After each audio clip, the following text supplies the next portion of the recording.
نحمد نصلی علی رسول الکریم اما بعد فاعوذ باللہ من الشیطان الرجیم بسم اللہ الرحمن الرحیم۔ قرآن مجید کی تفسیر کر رہے ہیں، سورہ الاعراف پر ہیں اور آج کا سبق آیت نمبر 34 سے شروع ہو رہا ہے۔ اعوذ باللہ من الشیطان الرجیم بسم اللہ الرحمن الرحیم۔ وَلِكُلِّ أُمَّةٍ أَجَلٌ فَإِذَا جَاءَ أَجَلُهُمْ لَا يَسْتَأْخِرُونَ سَاعَةً وَلَا يَسْتَقْدِمُونَ۔ اس آیت کا رننگ ٹرانسلیشن ہے، اور ہر امت کے لیے ایک وقت ہے، پھر جب ان کا وقت آ جاتا ہے تو وہ ایک گھڑی نہ پیچھے ہوتے ہیں نہ آگے ہوتے ہیں۔ تو پہلے ہم یہ دیکھتے ہیں کہ آج کے سبق کا پیچھے سے کیا تعلق ہے، ٹھیک ہے؟ تو پیچھے اگر ہم غور کریں، ابھی تک ہم نے سورہ اعراف میں دیکھا کہ سورہ اعراف جو ہے وہ پہلی بات یہ کہ اس کا شان نزول، اس کا جو نزول کا وقت تھا، سورہ اعراف جو ہے وہ مکی صورت ہے، اور وہ مکہ کے اس دور میں نازل ہوئی جب کہ رسول اللہ صلی اللہ علیہ وسلم کے لیے بہت زیادہ مشکلات تھیں۔ وہ آلموسٹ ہجرت کے کچھ عرصے پہلے کے وقت کی نازل ہوئی ہے، اینڈ میں مکی پیریڈ کے اینڈ میں آلموسٹ نازل ہوئی ہے۔ جی ماشاءاللہ۔ اور اس وقت حالات اتنے سنگین تھے کہ رسول اللہ صلی اللہ علیہ وسلم کی قتل کے پلاننگ ہو رہی تھی، اور اب آپ صلی اللہ علیہ وسلم کے ساتھ کھلم کھلا دشمنی تھی، کیونکہ آپ صلی اللہ علیہ وسلم کے چچا بھی جا چکے تھے دنیا سے، اور آپ کی وائف حضرت خدیجہ بھی رضی اللہ عنہا بھی جا چکی تھی۔ تو اب جیسے آپ صلی اللہ علیہ وسلم کو کوئی فیملی بیکنگ نہیں تھی، جو کہ وہاں کے ماحول کے لحاظ سے فیملی کی بیکنگ بہت ضروری ہوتی تھی انسان کے پروٹیکشن کے لیے۔ تو اب قریش جو تھے وہ سخت ترین جیسے کہ دشمنی کے آخری لمٹ تک آ گئے تھے۔ اللہ تعالیٰ نے ان حالات میں نازل فرمائی سورہ اعراف، اور اس میں قریش، مکہ کی قریش کو سخت وارننگ ہے، سخت انذار ہے، بہت سختی سے ڈرایا گیا، ان کو مثالیں دی گئی پچھلی قوموں کی کہ کس طرح سے اللہ نے ان کو تباہ کیا۔ تو ان وے ان کو قریش کو اشارہ دیا کہ اب تمہاری مہلت بھی ختم ہونے والی ہے۔ تو اللہ تعالیٰ نے مگر یہ اللہ کا انداز ہے کہ اللہ تعالیٰ جہاں بھی ڈراتے ہیں، کوئی ڈرانے والی بات بتاتے ہیں، تو ساتھ ہی ساتھ نصیحت کا پہلو بھی رکھتے ہیں، ساتھ ہی ساتھ جیسے اگر کسی کے دل میں تھوڑی سی بھی نرمی ہے تو شاید وہ اس سے نصیحت لے، تو اللہ تعالیٰ ساتھ ساتھ نصیحت بھی فرماتے ہیں۔ تو اللہ تعالیٰ نے اس طرح سے سورہ کا آغاز کیا کہ قرآن کے نزول کا مقصد بتایا کہ قرآن جو ہے وہ ایسے ہدایت کا پیغام ہے، رسول اللہ صلی اللہ علیہ وسلم جو ہے وہ اللہ کی طرف سے یہ ہدایت کا پیغام لے کر آئے ہیں، اور جو اس دعوت کو قبول کرے گا آپ صلی اللہ علیہ وسلم ان کے لیے نذیر یعنی کہ بشیر ہے، بشارت دینے والے، خوشخبری دینے والے ہیں، اچھے انجام کی، جنت کی خوشخبری دینے والے ہیں۔ اور جو لوگ اس دعوت کو ٹھکرائیں گے وہ اور نبی صلی اللہ علیہ وسلم سے دشمنی کریں گے، تو پھر ان کے لیے ہلاکت ہے اور ذلت کی موت ہے۔ تو یہ اس طرح سے آغاز ہوا اس سورہ کا، اور ساتھ ساتھ آخرت کے بارے میں بھی بتایا گیا کہ آخرت جو ہے وہ آنے والی ہے، یہ نہیں ہے کہ اس دنیا کی زندگی تمہاری زندگی ہے بس، اس کے بعد تمہیں کوئی پوچھنے والا نہیں ہے۔ تو عبرت کے لیے ان کے سامنے نقشہ کھینچا گیا، تو آخرت جو ہے وہ آنے والی ہے، اور تمہارا انجام تم کو حساب دینا پڑے گا، رسولوں سے بھی پوچھا جائے گا اور تم سے بھی پوچھا جائے گا کہ تم نے کیا کیا رسولوں کی دعوت کا۔ اس کے بعد اللہ سبحانہ تعالیٰ نے انسانوں کو سمجھانے کے لیے حضرت آدم اور ابلیس کا واقعہ یہاں پر دوبارہ بیان کیا ہے۔ سورہ بقرہ میں بھی بیان کیا تھا حضرت آدم کی پیدائش، اور کس طرح سے شیطان نے حضرت آدم اور حوا علیہ السلام کو گمراہ کیا تھا اور ان کو جنت سے نکالا تھا۔ تو یہ واقعہ یہاں پر پھر دہرایا گیا تھوڑا سا زیادہ ڈیفرنٹ وے میں، اور اس سے آدم کی اولاد کو سمجھایا، انسانوں کو سمجھایا کہ شیطان کس طرح تم کو گمراہ کرتا ہے. تو تمہارے جسم کا لباس اترواتا ہے، جس طرح اس نے تمہارے ماں باپ کا جنت کا لباس اتروایا تھا، ان کو جنت سے نکلوایا تھا، اسی طرح تم سے تقویٰ کا لباس اترواتا ہے اور تم کو گناہ کی زندگی میں ڈال کر جنت کے سے محروم کرتا ہے. تو یہ پرپس تھا آدم علیہ السلام کے واقعہ بیان کرنے کا. اور اس کے ساتھ ساتھ دیکھیں اللہ تعالیٰ نے ہمیں قرآن میں کئی جگہ ہمیں یہ چیز واضح فرمائی ہے کہ انسان جو ہے وہ اس کی تخلیق شر اور خیر سے ملی ہوئی ہے، یعنی کہ انسان کی فطرت میں ہے کہ وہ چاہے شر بھی قبول کر سکتا ہے اور چاہے تو خیر بھی قبول کر سکتا ہے، چاہے تو اپنے اندر کی شر کو خیر سے دبا کر خیر کو حاوی کر دے، خیر کو غالب کر دے اور متقی بن جائے، یا چاہے تو اپنے اندر کی شر کو بڑھا کر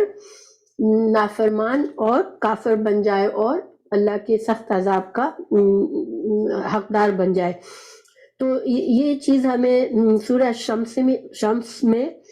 آیت 7 اور 10 میں بہت اچھی طرح بتائی. اللہ تعالیٰ نے فرمایا کہ اللہ نے تمہارے نفس کو ٹھیک سے بنایا، پھر تمہارے اندر خیر اور شر کا الہام کر دیا. یعنی اللہ تعالیٰ نے ہمیں خود بتایا ہے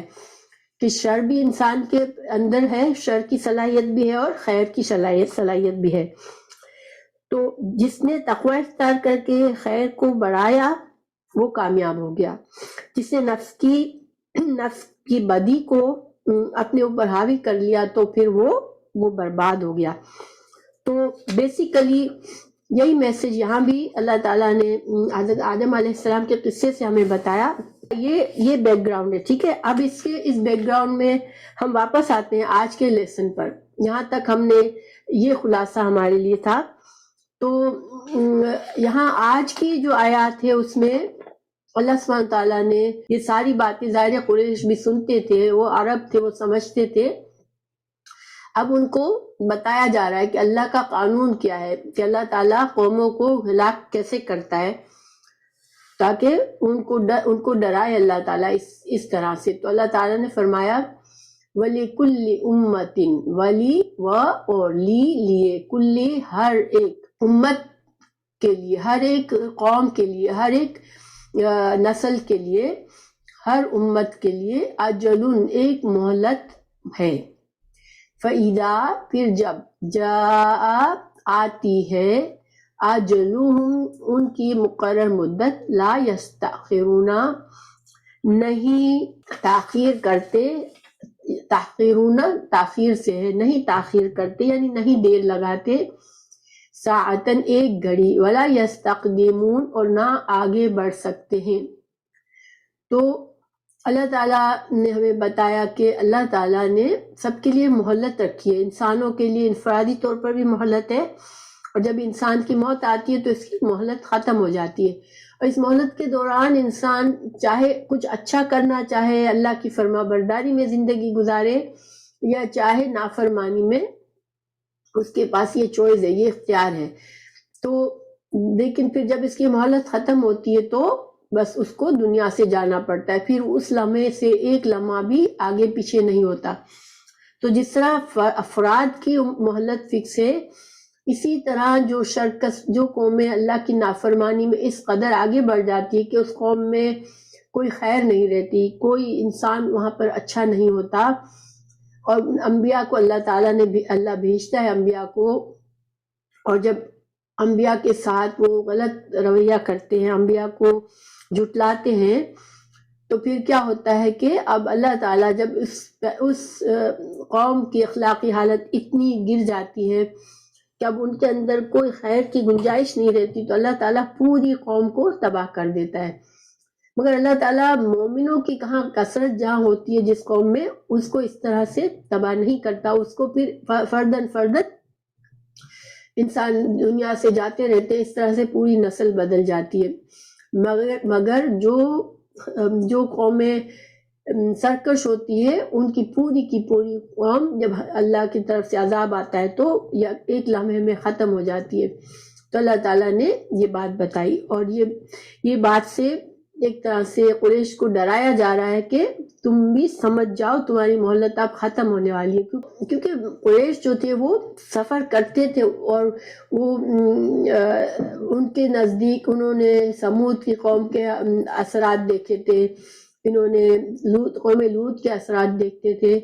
قوم عاد کے اثرات دیکھتے تھے، تو ان کو پتا تھا قوم صالح علیہ السلام کی، شعیب علیہ السلام کی قوم کے اثرات ان کو پتا تھا، ان ساری قوموں کے واقعات پتا تھے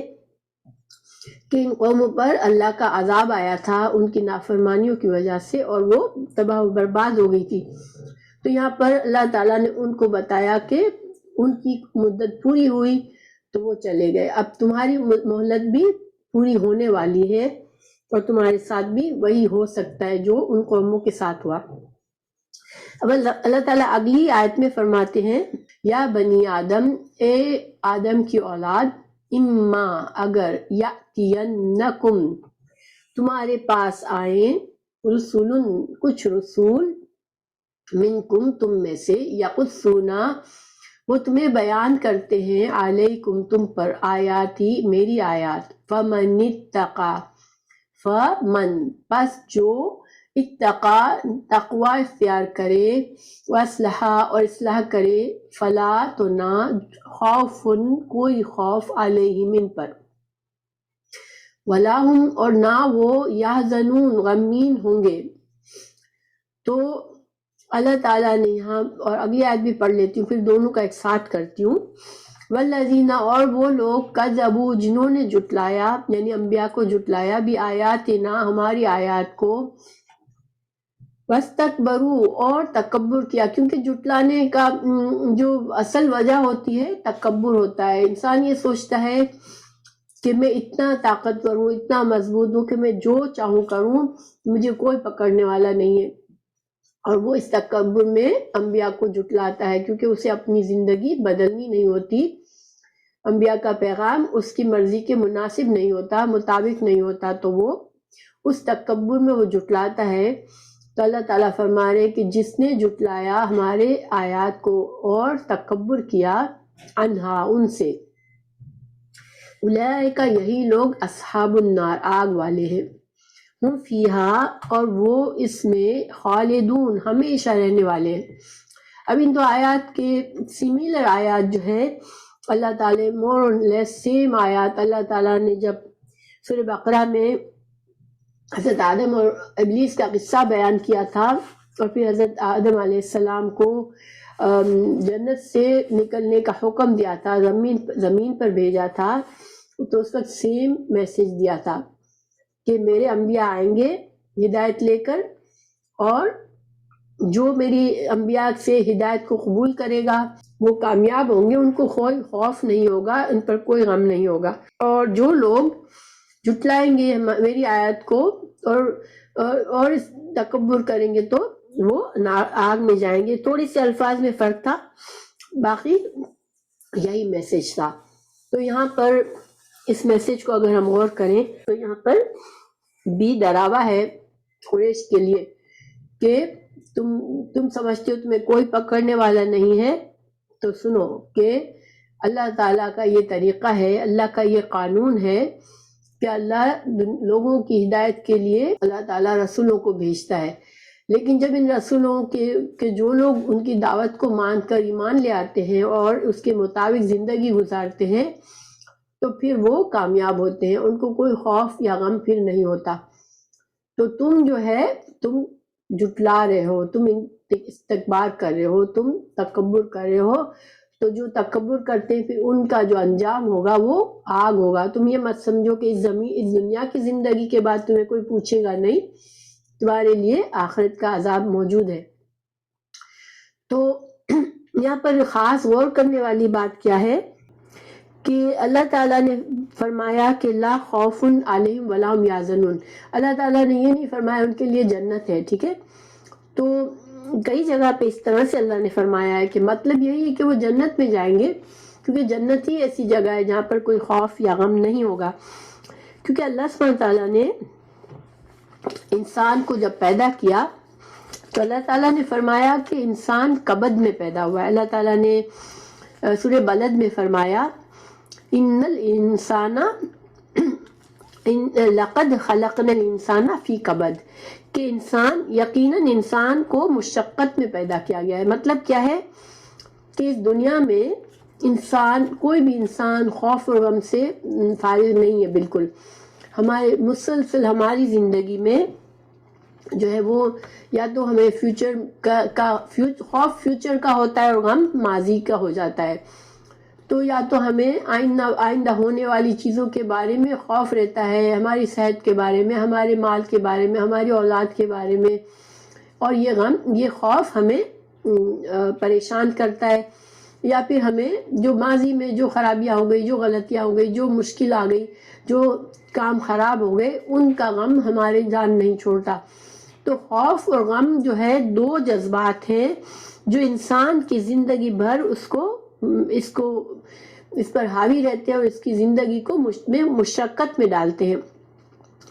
تو مگر جنت ایسی جگہ ہے جہاں پر یہ دو جذبات نہیں ہوں گے، ٹھیک ہے۔ اور دنیا میں بھی جو انسان اللہ کے طریقے پر چلے گا، رسولوں کی بات مانے گا، تو اس کے پر بھی حالات تو اپ اور ڈاؤن ہوں گے، اس کے لیے بھی مستقبل کے اندیشے ہوں گے، خوف اور حزن تو ان کے لیے بھی ہوگا دنیا میں، مگر دنیا کا خوف اور حزن جو مومنوں کا، جن کو اللہ پر بھروسہ آتا ہے، وہ ڈیفرنٹ ہوتا ہے جیسے کافروں سے۔ مومن کو دنیا کا خوف اور دنیا کا غم کبھی ہلاک نہیں کرتا، وہ وقتی طور پر ایک جھٹکا سا آتا ہے، وہ اس جھٹکے میں بالکل ڈوب جاتا ہے، لیکن پھر وہ اللہ کے بھروسے سے، اللہ سے دعائیں کر کے باہر نکل آتا ہے۔ لیکن آخرت میں تو مومنوں کو کوئی خوف اور کوئی غم ہوگا ہی نہیں، کیونکہ جنت ایسی جگہ ہے جہاں پر صرف خوشحال زندگی ہے، صرف اچھی چیزیں ہیں، کوئی خوف، کوئی غم، کوئی منفی چیز نہیں ہے۔ تو اللہ تعالیٰ نے یہ فرمایا کہ جو لوگ اللہ کی بات مانیں گے پھر وہ خوف اور غم سے بچ جائیں گے۔ پھر ساتھ ہی ساتھ بتا دیا کہ جھٹلانے والوں کا اور استکبار کرنے والوں کا جو ہے وہ انجام آگ ہوگا، چاہے وہ مانے کہ نہ مانے کہ آخرت میں ان کو اٹھنا ہے دوبارہ، مگر یہ حق ہے، اور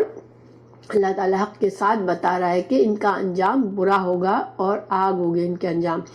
اب آگے ہمیں اللہ تعالیٰ بتائیں گے کہ تھوڑی سی جھلکیاں دیں گے کہ جہنم کی کیسی جگہ ہے، ان کا کیا حال ہوگا جو جہنم میں جائیں گے۔ لیکن اس سے پہلے اللہ سبحانہ تعالیٰ کچھ ایسے جرائم بتا رہے ہیں جو کہ انسان کو سدھرنے نہیں دیتے، اور انسان جو ہے جب ان میں پڑ جاتا ہے تو وہ پھر گناہ سے باہر نہیں نکل سکتا، اس گناہ کی زندگی سے نہیں نکل سکتا۔ وہ کیا ہے؟ فمن اظلم، اس سے زیادہ ظالم کون ہوگا، ممن، اس سے جو افطرا گھڑ لے، علی اللہ، اللہ پر، کذبن، جھوٹ، او کذبا، اور جھٹلائے، بآیاتہ، اس کی آیات کو۔ اتنے ٹکڑے کی پہلے کرتے ہم تفسیر کہ اس سے بڑا ظالم کون ہے جو اللہ پر افطرا کرے۔ تو اللہ پر افطرا کرنا کیا ہے؟ افطرا کا مطلب ہوتا ہے جھوٹ گڑنا، ٹھیک ہے کہ تو دیکھیں کوئی اس دنیا میں جو لوگ بھی گمراہ لوگ ہوتے ہیں، جب ان کو رسولوں نے سمجھایا کہ تم یہ حق ہے اس پر مان لو، تو انہوں نے کیا کہا؟ اسی سورہ کی آیت نمبر 28 ہے، آئی تھنک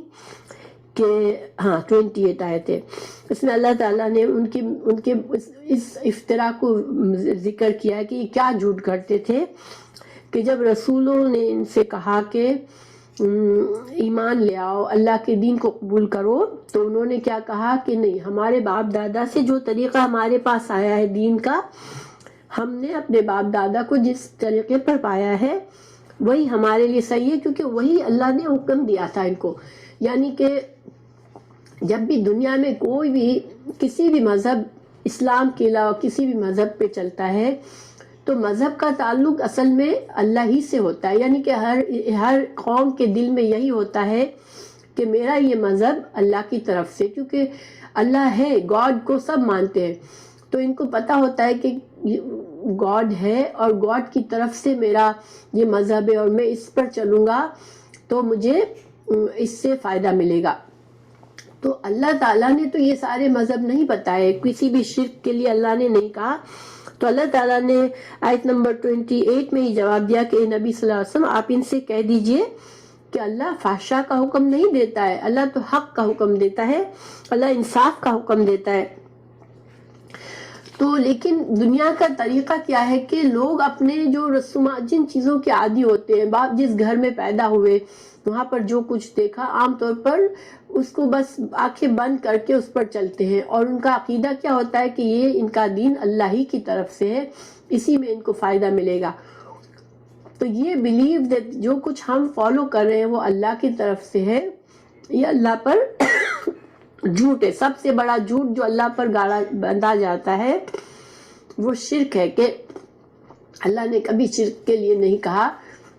تو لیکن اگر جو لوگ شرک کرتے ہیں اور یہ سمجھتے ہیں کہ وہ اللہ کے دین کو مانتے ہیں، تو یہ سب سے بڑا جھوٹ اللہ کے اوپر لگا رہے ہیں۔ قریش بھی آپ کو پتہ ہے کہ وہ اللہ سے ہی دعا مانگتے تھے، بتوں سے تو مانگتے تھے، لیکن جب ان کو لگتا تھا بہت بڑا معاملہ ہے تو وہ اللہ سے مانگتے تھے۔ جب جنگ بدر میں جنگ کے لیے جا رہے تھے تو جو ابو جہل تھا اس نے اللہ ہی سے دعا مانگی تھی، دعا فیصلے کی دعا مانگ کے گیا تھا۔ وہ اس جھوٹ پہ عمل کر رہا تھا، اس اللہ پر جھوٹ اس کے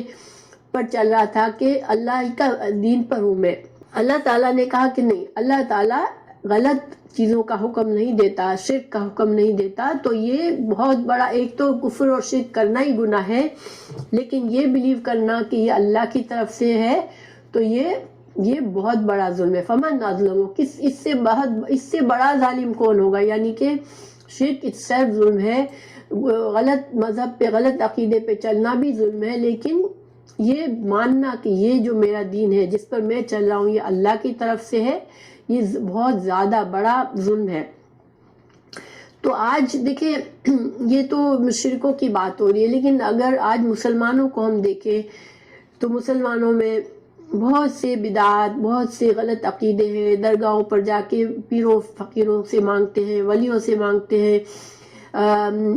نبیوں سے مانگتے ہیں، اور جیسے غوث پاک،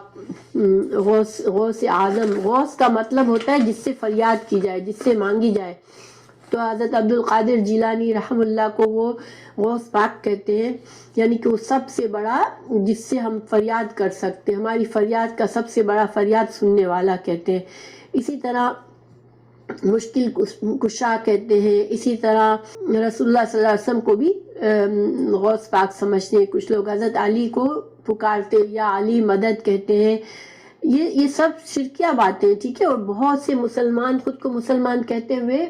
یہ سب کرتے ہیں۔ اس کا مطلب ہے وہ اللہ پر جھوٹ باندھتے ہیں۔ تم خود کو مسلمان کہتے ہو، اس کا مطلب ہے تم اللہ کے دین پر ہو، لیکن تم شرک کرتے ہو۔ تو اللہ تعالیٰ نے یہاں پر اس چیز کی وضاحت فرمائی ہے۔ پھر اللہ تعالیٰ اب ایسے لوگوں کو جو کہ جھوٹ گھڑتے ہیں اللہ پر، اور پھر ساتھ ساتھ رسولوں کو جھٹلاتے ہیں، حق کو جھٹلاتے ہیں۔ دیکھیں جو بھی آج یہ تو یہاں پر تو مشرکین کی بات ہو رہی ہے، مگر آج کسی مسلمان کو جو غلط عقیدے پر ہے، غلط دین پر ہے، آپ ان کو جا کے سمجھائیں تو وہ آپ کو جھٹلا دے گا، وہ آسانی سے آپ کی بات نہیں مانے گا۔ وہ اپنے باپ دادا کے طریقے پر ہی رہنا چاہتا ہے اور اسی کو سچ مانتا ہے۔ تو اللہ سبحانہ تعالیٰ فرما رہے ہیں کہ ایسے لوگوں کے بارے میں بتا رہے ہیں کہ اولئک، یہی لوگ، ینالہم، پا لے گا ان کو، پہنچے گا ان کو، نالا ینولو، پہنچ جائے گا ان کو، پہنچتا رہے گا ان کو،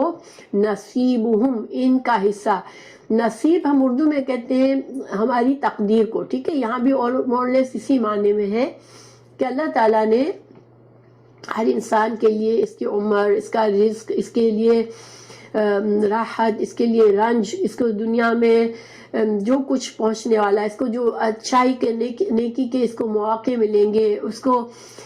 بدی سے بچنے کا موقع ملے گا، اس کو توبہ کرنے کا موقع ملے گا۔ یعنی یہ ساری چیزیں انسان کی زندگی کی مہلت ہے۔ اللہ تعالیٰ نے جس کی قدر میں، جس کی نسبت میں، جس کے نصیب میں لکھا ہے، اور وہ کہاں لکھا ہے؟ من الکتاب، لوح محفوظ میں لکھا ہے۔ الکتاب یہاں پر لوح محفوظ کے معنی میں ہے کہ اللہ تعالیٰ نے لوح محفوظ میں جو کچھ جس کے نصیب میں لکھا ہے کہ یہ اتنی عمر پائے گا اور یہ جو بھی گناہ کرنے کا اس کو موقع ملے گا وہ گناہ کرے گا یا ثواب کرے گا یا اچھا کرے گا، یہ سب کیا ہے؟ یہ انسان کا نصیب ہے، انسان کا رزق بھی اس کو لکھا ہوا ہے، چاہے وہ غلط طریقے سے کمائے، چاہے حلال طریقے سے، چاہے حرام طریقے سے، مگر اس کا لکھا ہوا رزق اس کو ملتا ہے۔ اس کی عمر بھی جو مہلت اس کی ہے، چاہے وہ فرما بردار ہے چاہے نافرمان ہے، اس کو اس کی مہلت ملتی ہے۔ تو اللہ تعالیٰ نے فرمایا کہ ایسے لوگوں کو ان کا نصیب، ان کا لکھا ہوا حصہ مل جائے گا، ٹھیک ہے۔ اللہ تعالیٰ نے یہ بات اور جگہوں پر بھی قرآن میں فرمائی ہے۔ سورہ یونس آیت 69-70 میں فرمایا، بے شک جو لوگ اللہ پر جھوٹ باندھتے ہیں وہ فلاح نہیں پائیں گے، ان کے لیے جو فائدے ہیں وہ صرف دنیا میں ہے، پھر ان کو ہماری طرف لوٹ کر آنا ہے، پھر اس وقت ہم ان کو عذاب شدید کے مزے چکھائیں گے کیونکہ وہ کفر کی باتیں کرتے ہیں۔ اسی طرح سورہ لقمان میں فرمایا آیت 23-24 میں کہ نافرمانوں کو ہم دنیا میں تھوڑا فائدہ دیں گے، یعنی کہ جو فائدہ ان کے نصیب میں ہے وہ ملے گا انہیں، یہ نہیں کہ جس نے نافرمانی کی وہ فوراً سے اچک لیا جائے گا دنیا سے، نہیں، اس کو اللہ نے جو حصہ دیا ہے وہ کرے گا۔ جبھی تو ہم دیکھتے ہیں نا کہ اللہ کے بڑے بڑے مجرم جو ہیں وہ آج بہت اچھی زندگی بھی گزار رہے ہوتے ہیں، تو ان کی ابھی مہلت پوری نہیں ہوئی ہے، ٹھیک ہے۔ تو ہمیں کچھ سبق کیا ملے اس میں کہ دین اللہ کا طریقہ ہے اور وہ ہے قرآن اور حدیث، ٹھیک ہے، اس کو ایسے ہی ماننا ہے جیسے اللہ نے بھیجا ہے۔ اس کے علاوہ اگر کچھ دین میں شامل کیا جاتا ہے تو پھر یہ اللہ پر جھوٹ باندھنا ہے، ٹھیک ہے۔ اس لیے بہت امپورٹنٹ ہے کہ دین کو انسان صحیح سیکھے اور اس پر عمل کرے، کیونکہ بہت سی چیزیں چلی آ رہی ہوتی ہیں ہمارے خاندانوں میں، ہمارے رشتہ داروں میں، ہمارے ماحول میں، اور ہم کبھی غور نہیں کرتے، ہم سمجھتے ہیں کہ ہاں یہ دین ہے ہمارا، ہم جب بھی جو بھی چیز جو بھی کام عبادت کی نیت سے کرتے ہیں کہ ہمیں اس میں ثواب ملے گا، اجر ملے گا، تو وہ اصل میں ہمیں اللہ ہی کے لیے اور اللہ کے طریقے سے کرنی چاہیے۔ عبادت کے لیے اصول ہے، یہ ایک قانون ہے اسلام کا کہ عبادت کے لیے دلیل چاہیے، یعنی کسی چیز کو عبادت کہنے کے لیے قرآن اور حدیث کی طرف سے دلیل چاہیے کہ ہاں یہ اللہ نے کہا ہے کہ یہ کام کرو، اس میں اجر و ثواب ہے، یہ عبادت ہے۔ اس کے علاوہ کسی بھی چیز کو عبادت سمجھ کر کرنا یہ اللہ پر جھوٹ باندھنا ہے۔ حالانکہ دنیا کی زندگی میں حلال حرام جو ہم استعمال کرتے ہیں اس کے لیے اللہ کا یہ قانون ہے کہ اللہ نے ہر چیز تمہارے لیے بنائی، ہر چیز حلال ہے، انلیس کے حرام کی دلیل آ جائے کہ یہ کام حرام ہے۔ مگر عبادت کے معاملے میں اس سے اپوزٹ ہے قانون، تو عبادت وہ ہے صرف جس کی دلیل ہو۔ اگر تمہیں قرآن اور سنت سے وہ عبادت ثابت نہیں ہے تو تم نے اگر اس کو عبادت سمجھ کے کیا یا اس کو پھیلایا، اس کو رواج دیا، تو تم نے اللہ پر جھوٹ باندھا۔ تو بہرحال اللہ سبحانہ تعالیٰ نے کہ یہ وعدہ سچ ہے کہ مہلت ہے ہمارے لیے، اور اس مہلت کا وقت بہت قیمتی ہے۔ اس مہلت میں انسان اگر اس کو جہالت میں گزار دیتا ہے، لاپرواہی میں گزار دیتا ہے، تو پھر کیا نقصان ہے۔ کافروں کا نقصان تو اللہ نے یہاں بتایا، لیکن اللہ تعالیٰ نے یہاں دیکھیں اوپر پورے انسانوں کو کا ذکر کیا کہ سارے انسانوں کے لیے یہ ہدایت ہے، اور اس میں جو متقی لوگ ہیں وہ اس سے فائدہ اٹھاتے ہیں۔ تو اللہ سبحانہ تعالیٰ جب بھی ایون کافروں کو بھی کوئی دھمکی دے تو ہمیں ضرور غور کرنا ہے کہ اس کا کوئی ذرا سا بھی حصہ ہماری زندگی میں نہ ہو، تو انشاءاللہ ہم بھی فلاح پائیں گے اللہ نے چاہا تو۔ پھر اللہ تعالیٰ نے فرمایا کہ ان کو ان کے نصیب کا حصہ ملے گا، حتیٰ یہاں تک کہ اذا جب جاءتہم آ جائیں گے ان کے پاس رسلنا ہمارے فرشتے، یتوفونہم وہ ان کو فوت کریں گے، ان کی روح قبض کر رہے ہوں گے، تو اس وقت کیا کہیں گے؟ قالو وہ کہیں گے یعنی فرشتے کہیں گے، اینا کہاں ہے، ما جو کنتم تھے تم، تدعونا تم پکارتے تھے، من دون اللہ اللہ کے سوا، یعنی فرشتے بہت غضب کے ساتھ آئیں گے، جو کافروں کے پاس آئیں گے وہ فرشتے جو ہے وہ رحمت کے فرشتے نہیں ہوں گے، وہ غضب کے فرشتے ہوں گے کہ وہ ان کو ماریں گے، ان کو ڈانٹیں گے، ان کو اور برا فیل کرائیں گے، ان کو دھمکائیں گے کہ اب بتاؤ کون بچانے والا ہے تمہارا، وہ کہاں گئے تمہارے شریک جن کو تم سمجھتے تھے اللہ کے علاوہ، جو تم نے شریک بنا کے رکھے تھے، غوث پاک ہو چاہے کوئی اور ہو جس کو تم سمجھتے ہو کہ ہم اس سے فریاد کریں گے، ہم اس سے دعا کریں گے، ہم ان کو پکاریں گے، اب وہ بلاؤ ان کو، یا بت تھا کوئی بت تھے یا کوئی بھی تھا، وہ اس کو بلاؤ، اب تم کہاں گئے وہ؟ تو وہ کہیں گے قالو ضلوا، گم ہو گئے، عنا، ہم سے، وشہدوا، اور وہ گواہی دیں گے، اعلی، خلاف، انفسہم، اپنے نفسوں کے۔ جب اعلیٰ آتا ہے تو عام طور پر خلاف، کسی چیز کے خلاف ہوتا ہے، معنی الہ ہوتا ہے وہ اس کی طرف ہوتا ہے، تو اپنے خلاف، اپنے نفسوں کے خلاف وہ گواہی دیں گے، انہم، بے شک وہ، کانو، تھے وہ، کافرین، وہ کافر تھے، یعنی کہ جس وقت ان کی روح نکالی جا رہی ہوگی اسی وقت ان کو احساس ہو جائے گا کہ یہ ہم نے کیا کر دیا، ہم نے اپنی زندگی کو کیسے گزار دیا، کفر میں گزار دیا۔ ان کی حسرت اس مومنٹ سے شروع ہو جائے گی، جب ان کی موت آئے گی، وہ کہیں گے کہ ہم نے خود اپنے خلاف خود ہی گواہی دے دیں گے کہ ہاں یہ تو ہم نے تو کفر کر دیا۔ تو اب قال، اللہ تعالیٰ فرمائے گا، ادخلوا، داخل ہو جاؤ، امم، گروہوں میں، قد، تحقیق، خلط، گزر گئے، من قبلکم، تم سے پہلے، من الجن، جنوں میں سے، والانس، انسانوں میں سے، فی النار، آگ میں۔ تو یہاں پہلے پیچھے جو بتائے گئے منظر وہ ان کی موت کے وقت کا منظر تھا، اب جو منظر بتایا جا رہا ہے، اب جو ہے وہ اب ان کے جہنم میں داخل ہونے کا منظر بتایا جا رہا ہے کہ جہنم میں کافر کس طرح داخل ہوں گے۔ تو کافر اپنے عقیدے کے لحاظ سے، اپنے اپنے مذہب کے لحاظ سے، اپنے اپنے جرم کے لحاظ سے، گروہ در گروہ، یعنی جس گروہ کا جو کرائم ہوگا وہ سب ساتھ ہوں گے، یعنی یہودی ایک ساتھ ہوں گے، عیسائی ایک ساتھ ہوں گے، مشرک ایک ساتھ ہوں گے، جتنے بھی مجرم ہیں، جتنے بھی مختلف مذہب ہیں، وہ اپنے اپنے گروہ کے ساتھ داخل ہوں گے، لیکن کہاں داخل ہوں گے؟ ان کے جیسے لوگوں میں، ٹھیک ہے، یعنی وہ جنت کے بھی دیکھیں، جنت کے جس طرح درجات ہیں اسی طرح جہنم کے بھی درجات ہیں، تو وہ اپنے اپنے ہم مذہب لوگوں کے گروہ میں داخل ہوں گے۔ جب دیکھو قالا، کہا، فرمایا اللہ نے، ادخلوا، جاؤ، داخل ہو جاؤ، فی امم، گروہ میں، قد، تحقیق، خلط، گزر گئے، من قبلکم، تم سے پہلے، من الجن، جنوں میں سے، والانس، فی النار، تو جن اور انسانوں میں سے جو بھی لوگ تم سے پہلے، جو امت گزر چکی، جو تمہارے ہم مذہب تھی، ان کے ساتھ تم بھی داخل ہو جاؤ۔ کلما، جب کبھی، دخلت، داخل ہوگی، امتن، کوئی گروہ، کوئی جماعت جب داخل ہوگی، تو لعنت، وہ لعنت کرے گی، کس کو؟ اختہا، اپنی بہن کو، یعنی کہ جب ایک گروہ جیسے بت پرست داخل ہوں گے تو وہ اپنے باپ دادا، اپنے ان لوگوں کو لعنت کریں گے جو کہ پہلے سے، چونکہ وہ پہلے ان سے پہلے نسل تھی، وہ پہلے گزری تھی، تو پہلے جہنم میں ہے، تو اس سے ان کو لعنت کریں گے، ان کے لیے بد دعا کریں گے کہ وہ اللہ کی رحمت سے دور ہو، ان کو ان پر بہت غصہ ہوگا کہ ان لوگوں کی وجہ سے ہم یہاں پر پہنچے، حتیٰ، یہاں تک کہ، اذا، جب، ادارکو، وہ جمع ہو جائیں گے۔ درکا جو ہوتا ہے نا، یہ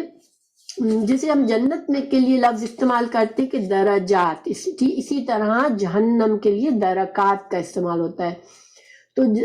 درجات کا مطلب ہوتا ہے اوپر کی طرف ایک لیول، اوکے، اوپر کی طرف لیولز، لیکن درکات کا مطلب ہوتا ہے نیچے کی طرف لیول، ٹھیک ہے، تو ہر گروہ اپنے کرائم کے مطابق کے درجے میں جب وہ پہنچے گا تو اپنے جیسی جو قوم جو وہاں پہنچی ہوئی ہے وہ اس پر لعنت کرے گا، جب جمع ہو جائیں گے سب وہاں پر، دونوں پہلا اور اگلا اور پچھلا گروہ، تو وہ ایک دوسرے پر لعنت کریں گے، اور وہ دعا جو بعد میں آنے والے ہیں وہ اللہ سے دعا کریں گے، کیا قالت کہے گی اخراہم پیچھے سے ان کی، یعنی پچھلی جو داخل ہوں گی، جو فریش داخل ہو رہی ہے جنت میں جہنم میں، وہ قوم جو کہے گی لِأُولَاهُمْ اپنے پہلی کے لیے، اپنے پہلی قوم کے لیے کیا کہے گی، ربنا اے ہمارے رب، ہؤلاء یہ وہ لوگ ہیں، اضلونا گمراہ کیا ہم کو، فآتہم تو دے ان کو، عذاباً عذاب،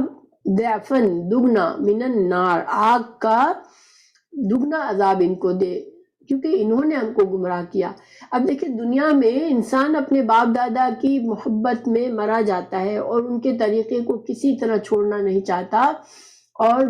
جہنم میں جا کر وہ ان کے لیے لعنت کریں گے، اور ان کو کہیں گے کہ ان کی وجہ سے آج ہم جہنم میں آئے، کیونکہ انہوں نے ہم کو گمراہ کیا۔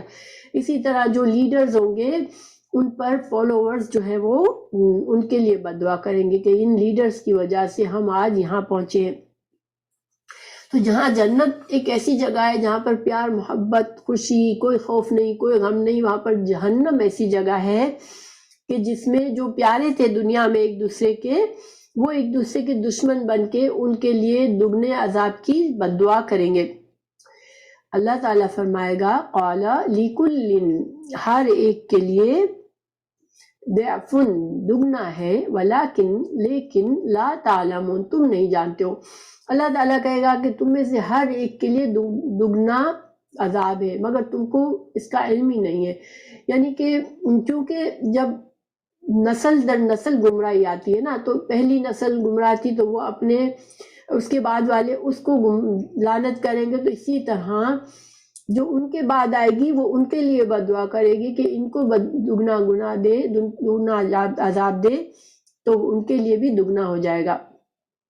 تو یہ جو ٹاپک ہے اللہ تعالیٰ نے دوسری جگہ بھی فرمایا ہے۔ اللہ تعالیٰ نے فرمایا سورہ عنکبوت میں آیت 29، 25 اور 29 تک، پھر قیامت کے دن ایک دوسرے کی دوستی سے انکار کر دو گے اور ایک دوسرے پر لعنت کرو گے۔ آج دنیا میں تم اپنی دوستی میں اندھے چلے جا رہے ہو، تم تقلید میں پڑے ہوئے ہو، تم بس آنکھیں بند کر کے پیروی کر رہے ہو، تو آخرت میں تم ایک دوسرے پر لعنت دو گے اور اس کے لیے بد دعا کرو گے۔ اسی طرح سورہ بقرہ 165 166 میں فرمایا اس دن کفر کے پیشوا اپنے پیرووں سے بیزاری ظاہر کریں گے اور دونوں عذاب الہی دیکھ لیں گے، اور ان کے آپس کے تعلقات منقطع ہو جائیں گے، اور دنیا میں جو پیروی کرنے والے تھے وہ حسرت سے کہیں گے اے کاش ہمیں دنیا میں پھر جانا نصیب ہوتا کہ جس طرح آج یہ لوگ ہم سے ہم نے ساری زندگی جن کی پیروی میں گزار دی، آج یہ لوگ ہم سے بیزار ہو رہے ہیں، اسی طرح ہم بھی ان سے بیزار ہوں۔ اسی طرح اللہ تعالیٰ ان کے اعمال حسرات بنا کر دکھائے گا، یعنی ظاہری بات ہے یہ تو ایک حسرت ہے جو کہ ہونا نہیں ہے، مگر ان کی سخت سخت خواہش ہوگی کہ اللہ ہمیں ایک بار بھیجے تو ہم ان کی سخت مخالفت کریں گے، جن کی پیروی میں آج ہم جنت میں آ گئے، ہم جہنم میں آ گئے۔ تو گویا کہ جب عذاب آئے گا ان پر تو ان کی جو ساری دوستیاں تھی، دیکھیں وہ کتنا برا وقت ہوگا، ایک تو خود ہی عذاب میں ہوں گے، پھر کوئی دوست بھی نہیں ہے، یعنی سب ایک دوسرے سے نفرت کریں گے، تو کون کس کو دلاسا دینے کے قابل رہے گا؟ سب ایک دوسرے کو بلیم دیں گے، جھگڑا کریں گے اور ایک دوسرے سے نفرت کریں گے، تو یعنی کہ ایسی خراب جگہ پر ہوں گے، اور اس میں اوپر سے کوئی دوست نہیں، کوئی تمہاری غمگسار نہیں، کوئی نہیں جس سے تمہیں ہمدردی ہو کہ وہ ہم سے تمہیں دو الفاظ ہمدردی کے کہے کہ واقعی تمہارا بہت نقصان ہو گیا کہ تم یہاں پر آ گئے، تو ایسا کچھ نہیں ہوگا، بلکہ دکھ پر دکھ ملتا چلا جائے گا۔ دیکھیں جب آپ تکلیف میں ہوتے ہیں اس وقت جن کو آپ دوست سمجھتے ہو وہ آپ کو ساتھ ورس طریقہ اختیار کرے اور آپ کو برا بھلا کہے، آپ کے لیے آپ یعنی برے الفاظ کہے، برے فیلنگز رکھے کا اظہار کرے، تو وہ سخت، بہت ہی سخت ہوتا ہے وقت۔ تکلیف میں انسان کو کسی کی ہمدردی چاہیے ہوتی ہے، تو سارے کے سارے اس طرح سے سب جمع ہو جائیں گے اور بد دعا کریں گے ایک دوسرے کے لیے۔ ہر ہر بعد میں آنے والی پہلی والی کے لیے بد دعا کرے گی۔ سورہ احزاب میں اللہ تعالیٰ نے فرمایا، یہی بات کو وضاحت کی اللہ تعالیٰ نے کئی جگہ پہ قرآن میں کی ہے، کیونکہ کمزور ہمیشہ کسی نہ کسی کی پیروی کرتا ہے، ٹھیک ہے، اور جو لیڈرز ہوتے ہیں وہ گمراہ کرنے والے ہوتے ہیں۔ تو جو کمزور تھے، جنہوں نے فالو کیا، تو وہ دعا کریں گے، اے ہمارے رب، ہم نے تو اس دنیا میں اپنے سرداروں اور اپنے بڑوں کی پیروی کی تھی، تو انہوں نے ہم کو گمراہ کر دیا، اے ہمارے رب ان کو دگنا عذاب دے اور ان پر لعنت کبیر کر، بہت بڑی، یعنی بڑی سے بڑی لعنت ان پر کر، یعنی کہ مکمل طور پر اپنی رحمت سے ان کو محروم کر دے۔ لعنت کا مطلب ہوتا ہے رحمت سے محروم کرنا۔ تو دنیا میں جو کمزور آنکھیں بند کر کے صرف اپنے لیڈرز کے پیچھے چل رہے ہیں اور یا پھر اپنے باپ دادا کے پیچھے چل رہے ہیں، تو وہ بد دعا کریں گے۔ اسی طرح سورہ نحل 88 میں ہے، جن لوگوں نے خود تو گناہ کیے، ٹھیک ہے، غلط راستہ چوز کیا، جو لیڈر تھے، پھر انہوں نے ایسے طریقے اختیار کیے کہ دوسروں کو روکا حق پر چلنے کے لیے، ایسے ٹیکٹکس کی، ایسے طریقے کیے کہ ان کے جو فالوورز تھے ان کو بھی وہ برے طریقے پر لے گئے۔ تو اللہ تعالیٰ نے فرمایا کہ ان کا عذاب جو ہوگا، ان کے عذاب پر عذاب ہوگا، یعنی کہ ان کا اپنا عذاب تو ہوگا، پر ان کے جو لوگوں کو گمراہ کرنے کا عذاب ان ٹاپ آف ان کو برداشت کرنا پڑے گا۔ جیسے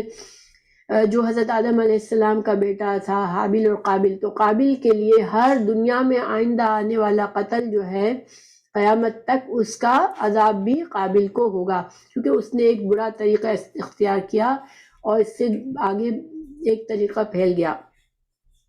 تو جب بھی کوئی انسان ایسا کوئی دین میں کوئی بات، ایک تو آنکھیں بند کر کے پیروی کرنے والوں کے بھی ہمیں پتہ چل گیا کہ وہ بھی پچھتائیں گے، لیکن جو ایسے طریقے نکالیں گے، غلط طریقے، اور پھر لوگوں کو اس طریقے کی طرف لے جائیں گے، ان کا مسلسل، ان کو جتنے لوگ بعد میں اس کو فالو کریں گے ان کا گناہ ہوتا چلا جائے گا۔ جیسے نیک کام کے لیے جگہ آپ کسی کو کوئی اچھی بات سکھاتے اور وہ انسان اس پر عمل کرتا ہے، تو اس کا اجر و ثواب ملٹیپلائی ہوتا ہے، یعنی کہ ہمیں ثواب جاریہ ہوتا رہتا ہے ہمارے لیے جمع، کہ چونکہ ہم نے ایک نیک کام کیا، ہم نے ایک نیک کام کو آگے بڑھایا، تو جتنے لوگ پھر اس کی پیروی کرتے ہیں اس نیک کام کی، پھر ہمیں اس کا اجر ثواب۔ اسی لیے ماں باپ کو اولاد کی نیکیوں کا، مومن والدین کو اولاد کی نیکیوں کا ثواب جاریہ ملتا ہے۔ اسی طرح عذاب میں بھی ہے کہ ماں باپ کو ان کی اولاد کا بھی عذاب ملے گا، کیونکہ انہوں نے اپنے اولاد کو گمراہ کیا ہوگا۔ پھر سورہ عنکبوت میں اللہ تعالیٰ آیت 13 میں فرمایا، گمراہوں کے پیشوا اپنے گناہوں کے بوجھ کے ساتھ ان کے گناہ کا بوجھ بھی اٹھائیں گے جن کو انہوں نے گمراہ کیا۔ تو یہ ساری باتیں ہمیں کیا پتہ چل رہی ہے کہ گناہ اور برائی کی ہماری حد تک نہیں رہتی۔ اگر وہ گناہ عام ہوتا ہے، وہ پھیلتا ہے، وہ بڑھتا ہے، اور ہم سے دیکھ کر، ہم سے سن کے جتنے لوگ سیکھتے ہیں، تو اس کا پھر عذاب ہمارے اوپر بھی آتا ہے۔ اللہ تعالیٰ ہمیں محفوظ رکھے، گناہوں سے محفوظ رکھے۔ اللہ تعالیٰ ہم سے گناہ ہو بھی جائے اور کبھی ایسی کوئی بات بھی ہو گئی جس سے ہماری وجہ سے دوسروں نے کیا، تو اللہ تعالیٰ ان کو بھی ہدایت دے اور ہم کو بھی ہدایت دے، اللہ تعالیٰ ہمیں اس عذاب سے محفوظ رکھے، آمین۔ پھر آیت 138 ہے، وقالت اور کہے گی، اولاہم جو پہلی امت ہوگی، جو پہلی قوم ہوگی، جس کے بارے میں پچھلی قوم نے بددعا کی ہوگی، اب وہ کیا کہے گی، لی اخراہم بعد والے کے لیے کہے گی، فما تو نہیں تھا، کانا تھا، لکم تمہارے لیے، علینا ہم پر، من فضل کوئی فضل،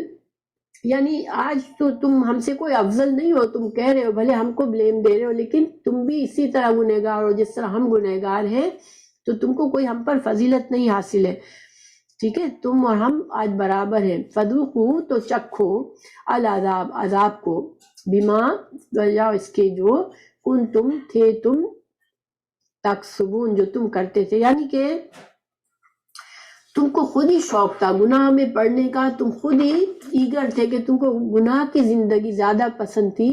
اور تم گناہ کو قبول کرنا چاہتے تھے، تو تم نے کیا۔ اب تم سمجھتے ہو کہ تم ہم سے بہتر ہو، تم تو اتنے ہی گمراہ ہو جتنے ہم گمراہ تھے، کیونکہ تم نے ہماری پیروی اپنی مرضی سے کی تھی۔ تو بہرحال یہ باتیں سوچنے والی ہے۔ اللہ تعالیٰ ہمیں ایسی چیزوں سے محفوظ رکھے، اللہ تعالیٰ ہمیں توفیق دے کہ ہم اپنے عمل پر مسلسل نظر رکھیں، ہمیں خاص طور سے ہماری عبادتوں پر نظر رکھیں، اور کوشش کر کے سیکھیں کہ ہم جو عبادت کے طریقے ہمارے پاس ہیں وہ سارے اللہ کے رسول کی طرف سے بتائے ہوئے ہیں، تاکہ خدا نخواستہ ہم کوئی ایسا کام اپنی اولاد میں نہ چھوڑ کے جائیں جو کہ ہم نے غلط سیکھا اور ہم نے کبھی تحقیق نہیں کی اور ہم اپنی اولاد کو بھی سکھا کر گئے۔ تو اللہ سبحانہ وتعالیٰ ہمیں اس سے محفوظ رکھے، آمین۔